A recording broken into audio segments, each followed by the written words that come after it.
I can't see forever, but I know that it's there. Out beyond the farthest buoy, I could see from my beach chair. It was one of a Lo pair. primero, la verdad es que llegué a la carrera un poco por casualidad, porque yo quería ser periodista. Esto era lo que yo quería ser. Yo quería ser periodista, aunque yo no tampoco sabía muy bien lo que era. Yo lo que quería era escribir. Entonces me parecía que la única carrera donde podías escribir era periodismo, porque la otra opción, que era filosofía y letras o algo así, era para ser profesor, que tampoco me llamaba.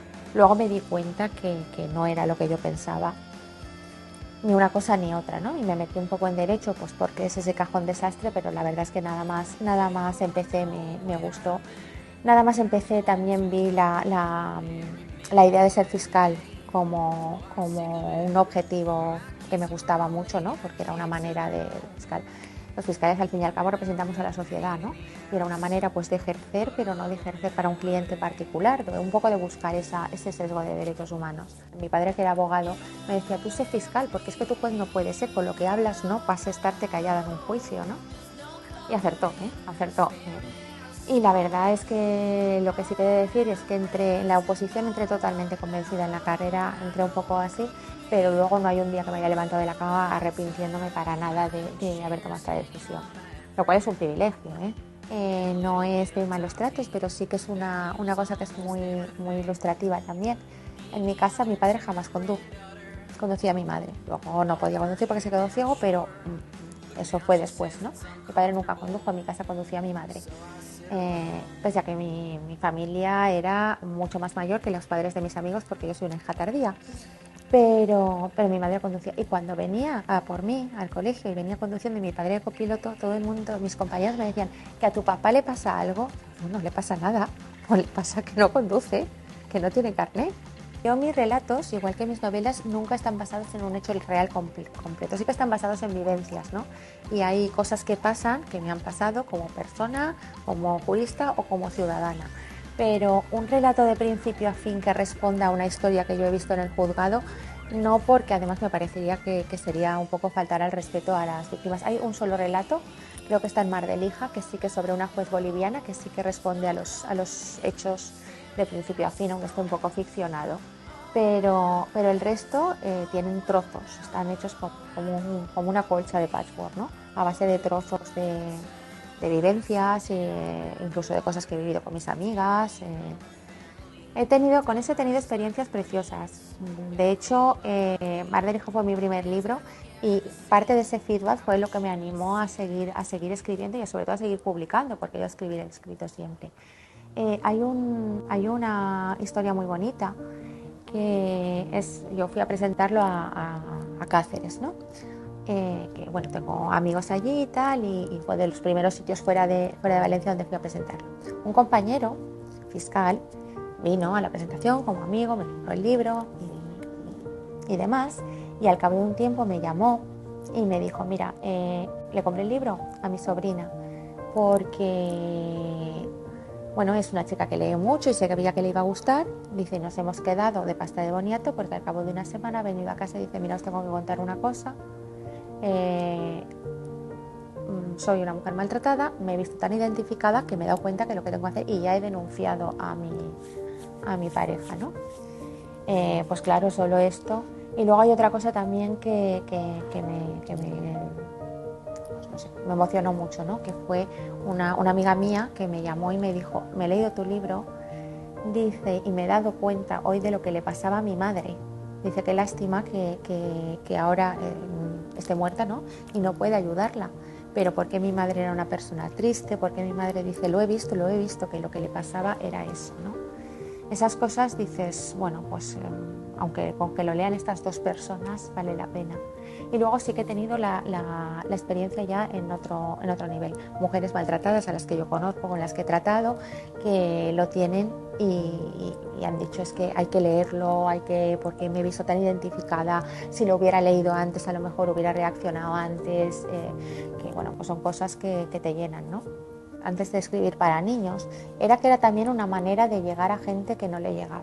Tú das una conferencia de violencia de género y viene la gente entregada, no nos engañemos, no hay nadie que vaya, es como un meeting, no va nadie de otro partido a ver qué me dice este partido y tú das una conferencia, pero tú presentas un libro y hay gente a la que le gusta la lectura, que va y que incluso lo lee sin saber muy bien el tema y entra y conoce cosas y me parecía que era una manera, la literatura, porque era lo que yo podía manejar, ¿no? Si manejara otro tipo de arte, pues a lo mejor él lo hacía por medio de la pintura, ¿no? Por ejemplo, también a mis presentaciones me llevo a mi hija, que es bailarina y normalmente hace una performance y tal, y ella también trabaja temas de danza o de violencia de género. Pero bueno, cada uno utiliza sus herramientas, ¿no? Yo bailé de joven hasta que empecé la oposición, de la carrera de ballet, y estuve bailando, pero bueno, muy amateur. Pero luego sí que siempre me ha encantado, me encanta el ballet. Y mi hija es bailarina profesional, profesora de ballet, y en una de las academias donde la contrataron abrieron un grupo de adultos. Y me llamó y me dijo, mamá, te va a encantar, te va a encantar. Y la verdad es que desde entonces, bueno, además somos varias compañeras fiscales que vamos. Y bueno, ya salimos en el teatro y todo. La primera vez que colgué una foto o un pequeño vídeo bailando, me daba un poco de cosa, ¿no? Y además incluso lo decía, porque bueno, no tengo cuerpo, ni edad, ni nada de nada. Y a la gente le gustó muchísimo, y de hecho a la gente le gusta mucho ver que bueno, puedes bailar pues con un cuerpo que no es el de bailarina, con una edad que no es la de bailarina, y como, bueno, pues por llenar tu vida de una pasión que siempre has tenido. La primera vez que me presenté a un concurso, bueno, la primera vez que me presenté a un concurso era muy jovencita, un concurso provincial, gané y tal, pero luego ya de adulta, la primera vez que me presenté a un concurso era del ayuntamiento y no se lo dije a nadie, porque yo tenía el convencimiento de que en los concursos estos de relatos estaba todo el bacalao vendido, que tal, y cuando me llegó una carta diciéndome que había ganado un premio, dije... Y a partir de ahí es cuando ya empecé a escribir relatos y luego ya sí que me puse en contacto con gente, una cosa lleva a la otra y ya encontré la manera de publicar. Primero fue autopublicación y luego ya pues vas encontrando la vía por editoriales y demás. En mi vida la maternidad supuso una parte, por supuesto, muy importante, pero yo siempre digo que soy madre además de otras cosas. Porque bueno, a mí esta historia de es que ser madre lo llena todo, a mí no me llena todo. Lo siento si no soy una... A mí esto que me dicen, pero es que has pasado un mal día en el trabajo, pero te da tu hija un beso y se te pasa, pues no. A mí no se me pasa. Y hay veces que la maternidad la sientes un poco como una carga, ¿no? Aunque cueste decirlo. Pues ves a tus compañeras que o bien se van de copas, o bien pueden trabajar toda la tarde en su despacho. Yo he estado calificando con el biberón y la cuna en una mano y las causas en otras, ¿no? Una época que además mi marido trabajaba fuera de Valencia. Entonces, pues bueno, es una manera pero luego te llena mucho, ¿no? Yo tengo una relación fantástica con mis hijas y además eso, colaboramos, hacemos proyectos comunes. Con mi hija mayor, por ejemplo, tiene un grupo de danza donde utilizan textos míos. Yo luego voy a bailar con ella, interactuamos mucho, hablamos muchísimo en casa de, bueno, no sé si decir política, pero de temas sociales. Tienen una conciencia política que a mí me parece, conciencia política en el buen sentido, no en el sentido de política que utiliza todo el mundo en el sentido peyorativo. Yo no sería la que soy si no tuviera mis hijas, y además hay muchas veces que hay cosas pues que a lo mejor yo no comprendo porque no tengo el punto de vista de ellas. Yo no soy nativa digital como ellas, a veces no sabes, vas a escribir algo, piensas que está súper de moda lo que vas a poner y se ríen, mamá, esa frase está súper pasada, ¿no?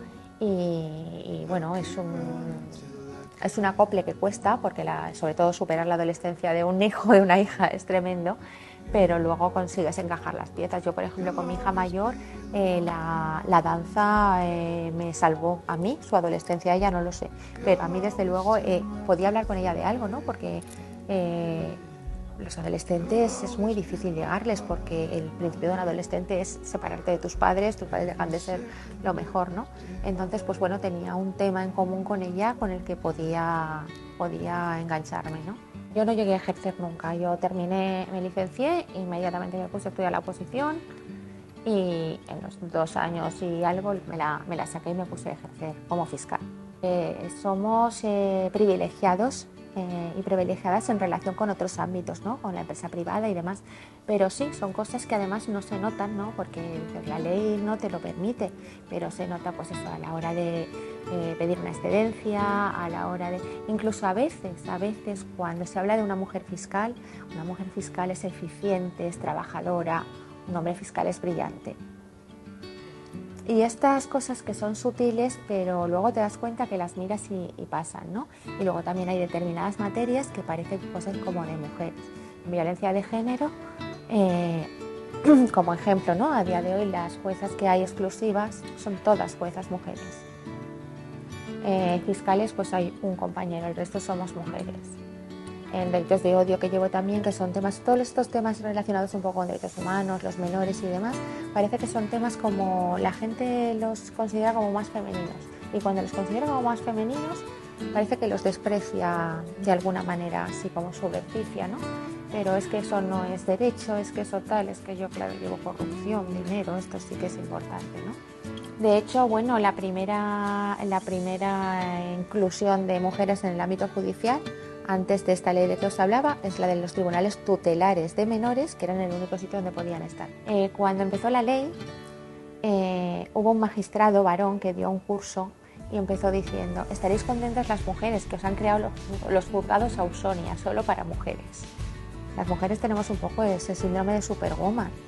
Bueno, pues no soy la madre perfecta, no, de verdad. Cuando mis hijas cuando salían de casa no llevaban un peinado divino con 14 trenzas y eso, pues hay veces que iban despeinadas, pues porque no me daba tiempo a más, porque no soy perfecta. Y yo creo que tenemos que quitarnos ese chip de que tenemos que llegar a todo, a hacerlo todo. Que a veces es culpa nuestra, ¿eh? La sociedad es machista y la justicia no puede dejar de serlo. Y más en una carrera que no nos engañemos, no diré que es elitista porque puede acceder cualquiera, pero no tiene más fácil quien tiene unos medios que quien no, y quien pertenece a un determinado estatus que siempre se relaciona con determinada ideología, aunque no siempre es así.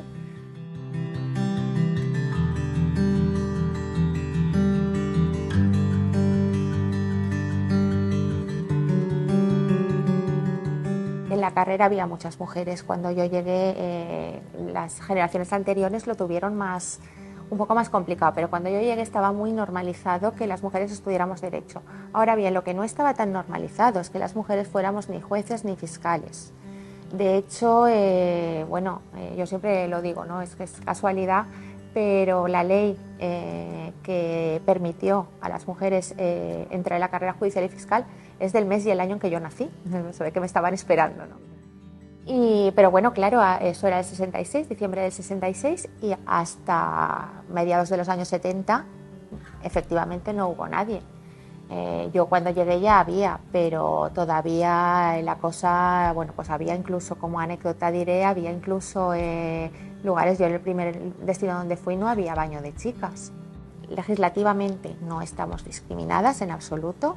Sí que es verdad que todos esos sesgos los notas, ¿no? Y una persona que venía, pues yo me acuerdo que un día llegó un hombre y decía, nos miró a las 3 y nos dijo: ¿dónde hay un fiscal? ¿No? Como si nosotros no pudiéramos ser.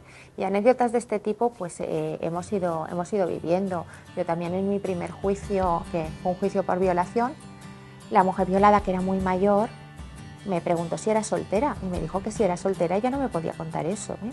Este año yo creo que ha sido la primera foto de la apertura del año judicial donde había una mujer. Ahora somos más mujeres que hombres, pero sí que es verdad que somos más en la base, ¿eh? Conforme vas ascendiendo peldaños, la pirámide se invierte y en las cúpulas hay muchos más hombres que mujeres.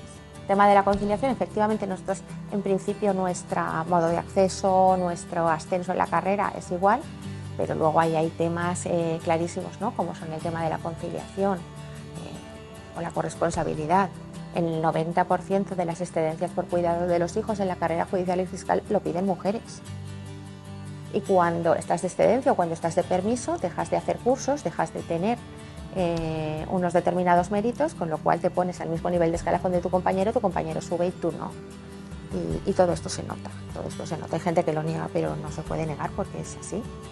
La ley la recibimos con mucha alegría, como no podía ser de otra manera. Es una ley muy buena, la del 2004, pero sí que es verdad que se nos ha quedado un poquito anquilosada, ¿no? Es un buen edificio, pero no nos hemos gastado en mantenimiento lo que nos tendríamos que haber gastado. Creo que hay que apostar por la educación de una manera muy importante. De hecho, yo con los libros y escribiendo libros para niños y eso sobre esta materia, busco precisamente llegar a esos huecos donde parece que no se acaba de llegar, ¿no? La igualdad es la base, ¿no? Para que no haya violencia de género. Pero lo bien cierto es que en muchísimos sitios se limitan a dar una charla el 8 de marzo, otra charla el 25 de noviembre y ya está. Y todavía estamos dependiendo en muchos casos de la sensibilización que tenga el director, la directora, los profesores y demás. Y eso no puede ser, ¿no? Y además creo que los recortes en educación dieron un resultado nefasto, porque además es una cosa que no se notaba al principio, pero yo a mis hijas, que se llevan 4 años, yo siempre he dado charlas en el instituto donde iban y demás, y de la promoción de mi hija mayor, la de mi hija pequeña, yo noté un retroceso importantísimo. Las matemáticas con perspectiva de género no es decir caramelos y caramelas. Es que los caramelos los repartan niños y niñas, no que te digan que Juanito tenía 7 caramelos y se los dio a Antoñito. Hay un estudio que dice que tanto en historia como en ciencias las mujeres que se nombran en los libros son un 10%. Había una colección de muñecos de la historia que no había ni una mujer, y Cleopatra, por ejemplo, que no. Me avergüenza como ciudadana mucho que se haya convertido un tema que era consensuado en un objeto de rédito político.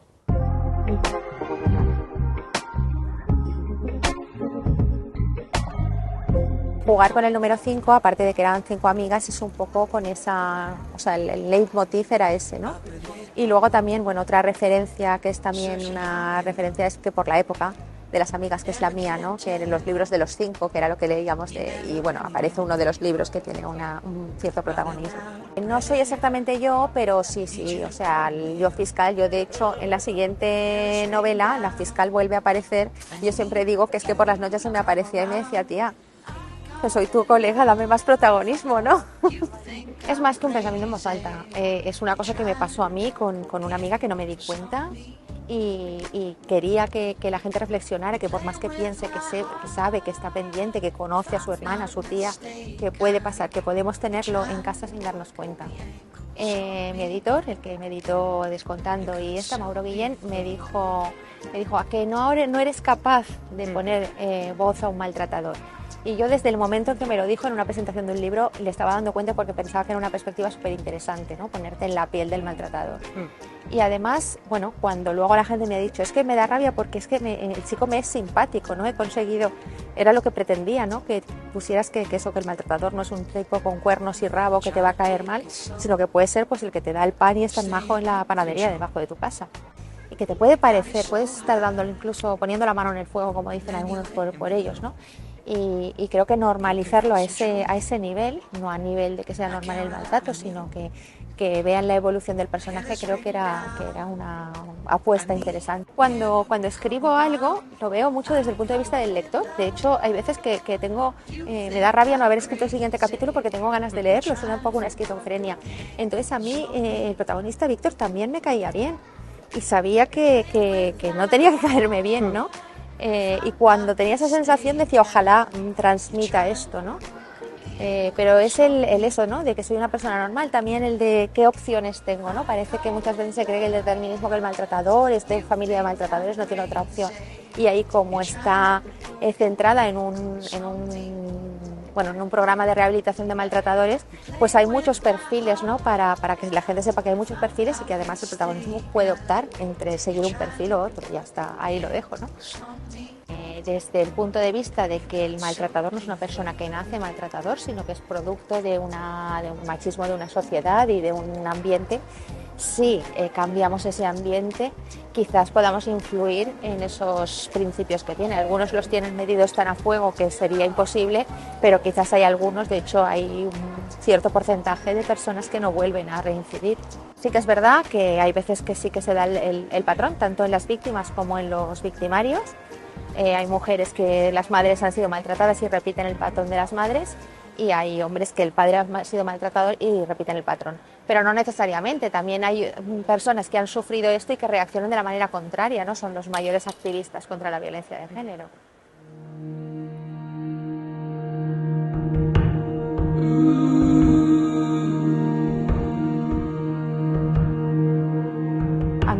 mucho las redes sociales, las utilizo mucho, pero yo me metí en redes sociales cuando mi hija mayor empezó a ser adolescente. No diré que para controlarla, pero casi, ¿no? Un poco para a ver qué es esto, dónde ella está, qué es lo que publican, qué es lo que dicen, ¿no? Y a partir de ahí yo siempre digo lo mismo, que las redes sociales son como un cuchillo jamonero. Un cuchillo jamonero hace unas cortadas de jamón estupendas que todos nos comemos encantados, pero también es el instrumento con que mataron a la última mujer cuyo cadáver levanté, ¿no? Yo en mi trabajo en violencia de género y en delitos de odio lo mismo, podría decirte que el 90% de los casos están relacionados con redes sociales o con instrumentos tecnológicos, ¿no? Porque, bueno, hay veces que el acoso es a través de Internet, pero hay veces que no es, pero la prueba es, o que las amenazas se hacen por Internet, o que luego él pide perdón por WhatsApp, relacionados. O sea, ahora el WhatsApp, por ejemplo, es una de las pruebas fundamentales de nuestra existencia como fiscales, ¿no? Tanto como prueba como causa, como muchas veces también el motivo por el que se pelean es porque ha recibido un mensaje de otro y no lo soporta, el control. Yo creo que lo más pernicioso de las redes es la posibilidad de controlar a tu pareja, ¿no? Yo creo que las redes más, porque Twitter, mis hijas, por ejemplo, dicen que es de abuelos, ¿no? Hay algunos amigos que tienen y tal, pero ellas, por ejemplo, no usan Twitter. Mi hija pequeña no tiene cuenta y la mayor tiene una cuenta que creo que no se sabe ni la contraseña. Pero bueno, creo que redes más visuales que su lenguaje, como TikTok o Instagram, podían servir para que, aparte de hacer postureo, de bailecitos y eso, pues sirvieran para colgar. Pues igual que hay un reel de haciéndote un pelo o unas uñas divinas, pues de que alguien que hiciera pedagogía. Yo tengo un amigo notario, por ejemplo, que utiliza Instagram y se ha abierto TikTok y hace pequeños vídeos de lo que es pues la República Registral, cosas tan apasionantes, ¿no? Como la República Registral o como que son, me parecen a mí un rollo, ¿no? Pero incluso a mí que soy jurista los leo y digo, mira, yo creo que la clave está en no prohibir. Si tú prohíbes, estás llamando a que hagan cosas. Entonces, pues explicarles con palabras normales esas cosas que pasan, incidir mucho en el tema de la privacidad, a quien no admites a nadie como amigo, que no tengas, no que no lo conozcas personalmente, porque eso es imposible, pero que no tengas una referencia directa. O sea, es que es amigo personal de mi amigo Gustavo, o es tal, pero si ya es un amigo, del padre de un amigo, ya... Y bueno, pues luego también que tengan cuidado con lo que cuelgan, ¿no? Lo de las fotos en bikini y demás. No pasa nada por colgar fotos en bikini. Sí, pero bueno, hay determinadas cosas que hay que tener un poquito de cuidado y sobre todo, pero yo creo que lo más importante es con quién te relacionas en redes. Es lo mismo que en la vida normal. Antes, cuando era yo pequeña, nos decían no aceptes caramelos de un señor, ¿no?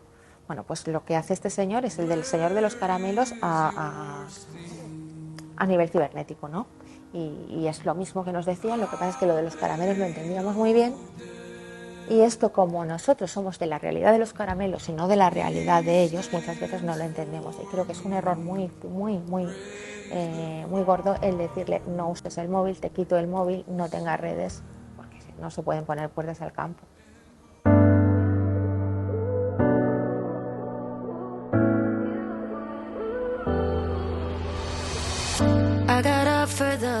Bueno, pues la verdad es que yo no me concibo a mí misma sin la relación con Valencia. Yo nací en Valencia, mis padres, mi padre, mi madre son valencianos, todos mis ancestros que yo recuerde son valencianos y además a mí me gusta mucho la cultura valenciana, soy fallera, soy muy de mi barrio de Ruzafa y sigo toda la cultura relacionada con mi tierra.